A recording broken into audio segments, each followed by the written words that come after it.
রাষ্ট্রীয় পৃষ্ঠপোষকতায় যদি কোনো সন্ত্রাসী কার্যকলাপ ঘটে ক্ষমতাসীন দলকেই তার দায় বহন করতে হবে বলেছেন গাজীপুরের city mayor advocate Jahangir Alam.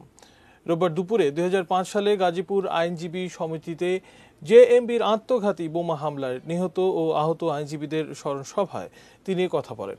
এই উপলক্ষে সকালে একটি শোক র্যালি আইনজীবী সমিতি থেকে বের হয়ে শহরের বিভিন্ন সড়ক প্রদক্ষিণ করে। জাতীয় পতাকা ও কালো পতাকা উত্তোলন করেন বারের সভাপতি অ্যাডভোকেট আব্দুস সুবহান ও সাধারণ সম্পাদক অ্যাডভোকেট জাকির হোসেন। পরে নিহত আইনজীবীদের স্মৃতিস্তম্ভে জেলা ও দায়রা জজ, গাজীপুর জেলা প্রশাসন, পুলিশ বিভাগ সহ বিভিন্ন সংগঠনের পক্ষ থেকে পুষ্পার্ঘ্য অর্পণ করা হয়।